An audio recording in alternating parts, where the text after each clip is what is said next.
Welcome to another episode of Voices. I'm your host, Keston Jones.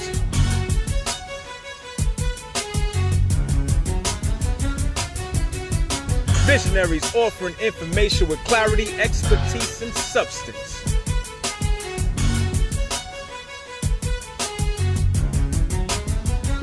We are content experts. Let your voice be heard.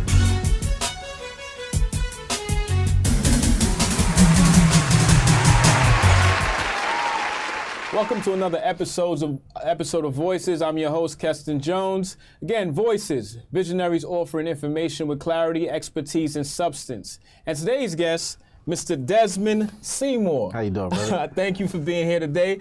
Before you speak, let me tell the viewers a little bit more about you. I'll briefly read your bio.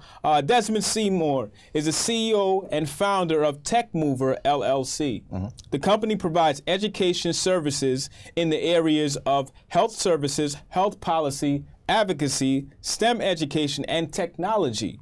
TechMover's primary program, Doulafordad, has partnered via education series with the New York City Department of Health, Ancient Song Doula Services, and various youth organizations. Again, thank you for being a part of this show today. Thank you for having me. I really, you and I, we know each other from working in the field, and I felt like it would be a good idea for you to be a part of the show, especially considering the work that you're involved in. So my first question is, tell me more about why did you get involved in this type of work? Being a former dean and working in education, I saw a lot of young men that I worked with, connected with, helped them through issues, helped them through problems, run into the regular thing that we all run into when we're young men and we're kind of controlled by our hormones.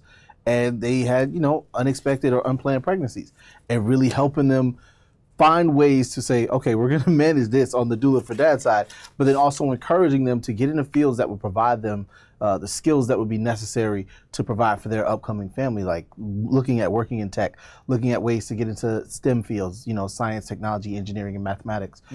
Things that could help them provide, even though they would be hard academically, they would still be fruitful for them later on in life. Absolutely, absolutely. So TechMover, why TechMover? Why tech? Period. Why? Tell me about why did you decide to start your company? Tech is something that is very nuanced, but it's also something that's very important that African American people, that all people of color really get in, because the more we move to a digital age where all of our work, all of our experiences are transferred into the digital space, we have to have the ability to go in and not only control those spaces, but access them in a way that is fruitful to us. I feel like a lot of people get a lot of money off of people of color's content, but people of color don't actually control the narrative. They don't actually go in and work in those fields. They don't design the websites that speak to the aesthetics that represent what those people's desires and needs are to be seen and felt. And I think that's something that was really important to me with TechMover. It was about taking technology, moving it culturally towards what people of color are doing in their communities and in their families. Absolutely, absolutely. And now for me, that's one of the reasons why we started Voices, for people of color or people who are marginalized to have a voice. Oftentimes, when we look at the media, when we look on the news, we don't see people who look like us. Right. And again, the name, Visionaries Offering Information with Clarity, Expertise, and Substance, is telling everyone that we are content experts. And it's very important for us to be able to be a part of those who shape the narrative. Yep. With respect to TechMover, can you tell me more about the specific services that you provide with your company? Yeah, so there are a couple things we do. We do STEM programs that are in school that teach young people about technology transfer, which is taking everything from bench work to IPO. If you have an idea, helping them see how those ideas are gone from, this is a technology, a widget, a piece of technology that's developed, and how it goes to market. Doing that has been a really fruitful and really fun experience. It shows a lot of our young people who don't even recognize that there are algorithms that are patented. There are different types of technologies that they interface with and interact with every day. The scrolling technology that you see in things like Instagram, Facebook, that's a technology that was designed to keep you engaged with that piece of that application, but also it's something that speaks to how we engage it, because we've taken those frameworks for Facebook, for Instagram, we've taken those different frameworks and made them something that are cultural phenomenons. And I think our young people really drive the narrative discussion because our society kind of determines what's cool based off of what young kids do and how young kids move through the world. And they don't realize that the way that they interact with these technologies interferes or kind of brings to light how they interact with the world. And we want to empower them to do that, but not just from the user end, but from the developer end, from the person who's engineering it. I think that speaks to a lot of how we can culturally interact and kind of uplift some of these young people who engage with this stuff. Yeah, absolutely. I find that in not just tech, but in areas like fashion. When it comes to people of color, Right. we're one of the greatest consumers when it in terms of produce products, but we're not a part of the manufacturing side. So, with respects to one of your main programs, Doulafordad. I worked with the Department of Health for a number of years. There's a program called By My Side Birth Support Program where they work primarily with doulas. And prior to working for the Department of Health, I was not familiar with the term doula. But in working with the program, I noticed that they were mostly female doulas. So, can you please explain to us what is a doula traditionally, and what is the difference between the service that you provide as a quote-unquote male doula compared to a female doula, and how is it different? So I'll go back into kind of the historical narrative. A doula is traditionally a woman who provides care for physically and emotionally for another woman who's going to be having a child. She can provide service up until birth and even postpartum. The work that I do with Doulafordad is taking that work and turning it towards the father. Lots of men, and I speak to men as a whole, but the men that I work with in particular, these young men, they're 15, 16, 17. They're still working their way to defining what manhood looks like, let alone the next level or the evolution of manhood, which is fatherhood. Helping them define that, helping them build a framework to provide care for their teenage partners, and provide that social background, that social interaction level, that way to support them both physically and mentally, because I'm not going to be there every day, but I'm going to help you in terms of the way that you engage with your partner, because they're 15 and 16. They're not just having parental discussions. They're having all of the discussions that 15s and 16-year-olds have, which it's a wide variety of topics, and it's not always things that we consider positive, but they can't always be considered and looked at as negative. We have to be able to meet young people where they are, because they've already engaged, they're already pregnant, finding ways to help them build and prepare to be a functional family and to be a successful family and a healthy family. Doulafordad, for me, is a big part of helping to empower Black men. I think that young Black men, young men of color, who are the fastest growing demographic of fathers, because they're having children, very early, in a lot of cases, especially we see in urban settings, they're dealing with the other impacts of living in urban settings.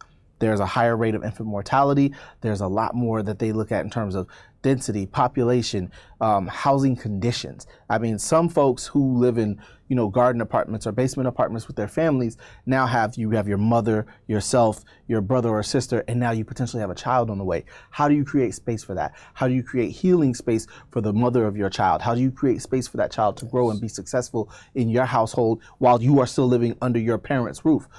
Those are narratives. Those are things that I try to address and try to build on with young folks. I've had so many experiences with young men. Can I share a story? Please. I had a young man one time, and this is crazy.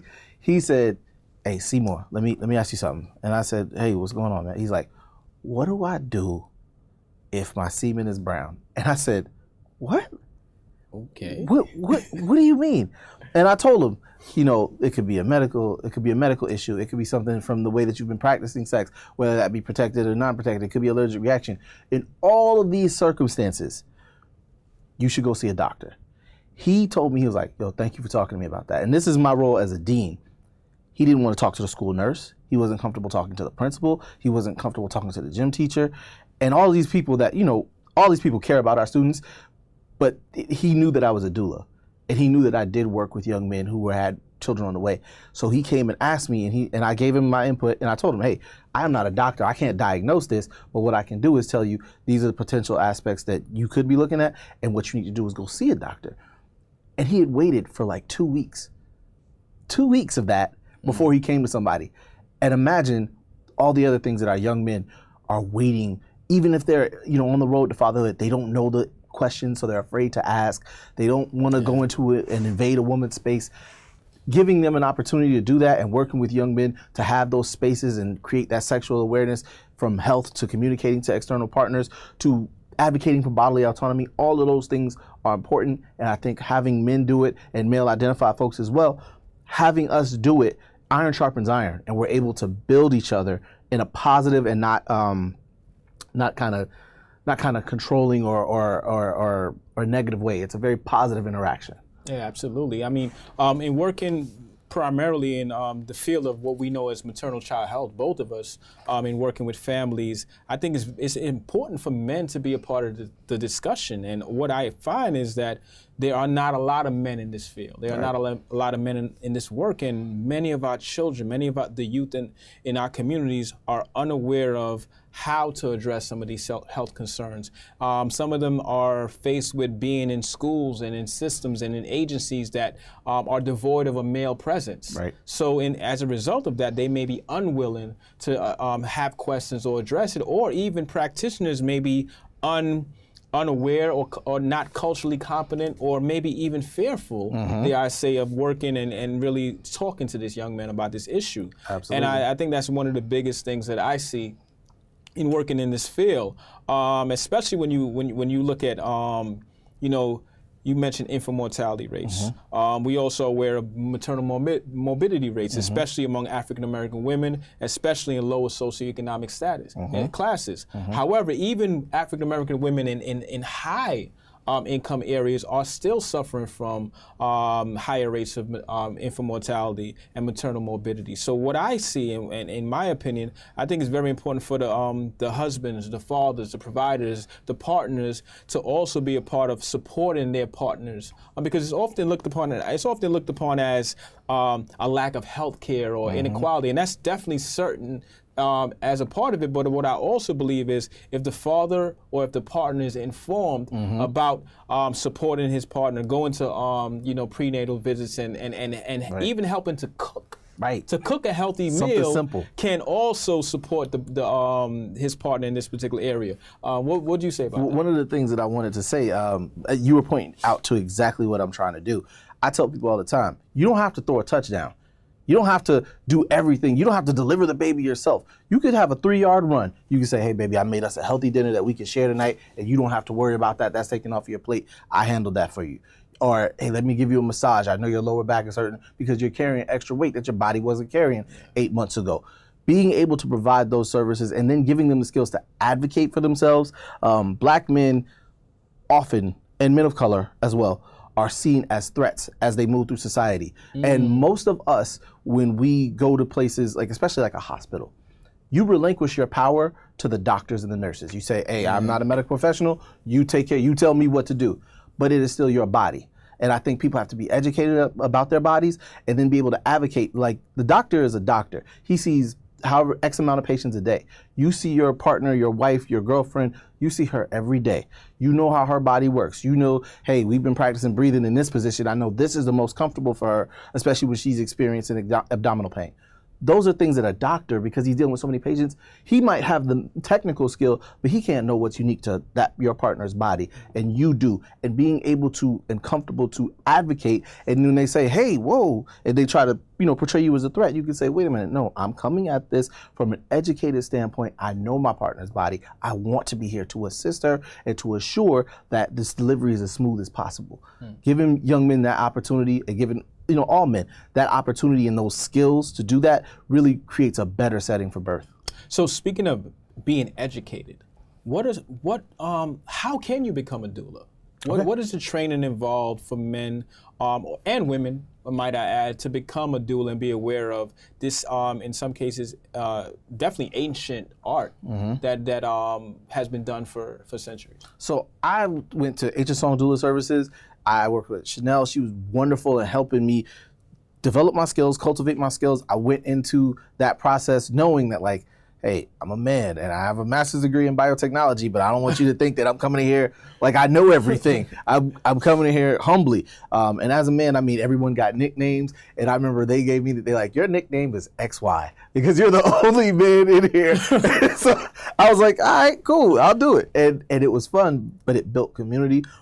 Those women were supportive, and you have to, you go through the learning process, then you have to attend your births, you have to assist on births, and then you have to, if there's some people who go into midwifery school, which I have not done, but there are things that you can do to kind of build your skills. And for me, I mean, find a doula service that's near you.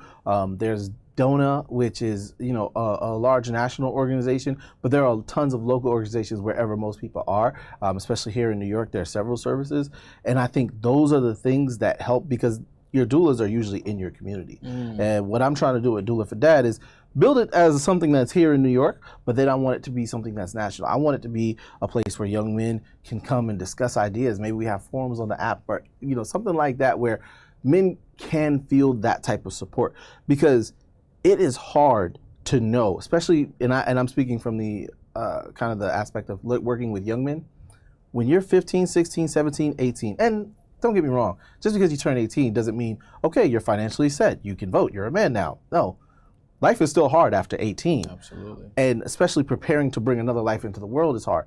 But who tells them about that? You have your fathers, you have your grandfathers, but there's still a lot of social frameworking that men have to trudge through just to have those conversations among one another. If you could go to a digital or online resource, which I want to be able to eventually one day kind of put up a platform that you can go have your questions answered, dialogue with other men who are in a similar situation, have a cohort that nationally, hey, yo, I got a kid coming in 3 months. Oh, me too. All right, we're in the same group. We're going to create a dialogue. We're going to connect. Yeah. I think that could be a valuable thing. I think that's something that needs to happen. Definitely. So we talked about the training, and please definitely shout out to the doulas, to the mothers, to the advocates, to the females, that many of us, to the women that we work with who are there on the forefront of this issue of maternal child health, of the issue of really just empowering women of color to be supported, especially in this birthing process. In terms of working with women agencies, what is some of the work that you do with respects to, you mentioned the Department of Health and other areas. Can you talk more about that work that you do? So I've done some work in terms of doing trainings that range in everything from what we've called dadvocacy, which is advocacy for fathers in terms of seeing change in their community from both a physical standpoint in terms of the way that their communities are set up, going to urban planning meetings, going to voter events and trying to turn people out. But then also we've done work in terms of on the data side, where we're working with different parts of the Department of Health to look at what are the statistics for infant mortality, looking at the morbidity rates, looking at the things that affect our community, and assisting with collecting that information, dispersing and designing infographics for people to see and be aware of the things that are happening in their community and in their demographic. Another thing that I hope to continue to do and do more of is doing trainings within the Department of Health that reach out into the community. We've done a training on toxic masculinity, talking about the ways in which men engage women, but then also talking about a phenomenon that I like to call social toxicity, right? You have women that are able to embody, engage in, and kind of utilize forms of toxic masculinity against one another, and taking that and looking at social toxicity, looking at ways to decrease those factors and decrease those activities in our communities so that we can have healthier dialogues, healthier communication, and healthier interactions. Thank you. Well, folks, you see it here first. You have two men who work in the field, right, who are there to help support families, and we want to inform you that there's plenty more like us. There's plenty more who want to be a part of this discussion, especially in making healthier babies in our community. Yes. Thank you for being a part of the show today. Thank you so much is for there having me. any final thoughts you want to leave us with? And please also inform us about any upcoming projects that you have, and let the people know how they can get in contact with you. Okay, so there are several things that I'm working on.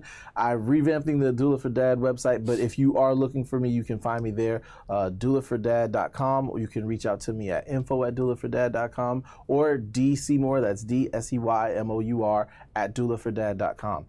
You can find me that way, and with some TechMover stuff, there's going to be some new stuff that's coming out. So once those updates come out, I'll definitely push them out that way. Absolutely. So once again, another episode of Voices. What's your thoughts on this particular subject? Please share. Please, let us know about however you feel about this subject. Should men be more involved in the birthing process, or should we fall in line with more of the traditional roles? What's your thoughts on that? We want to hear your voices. You've heard our voices. Again, visionaries offering information with clarity, expertise, and substance. I'm your host, Keston Jones, signing off.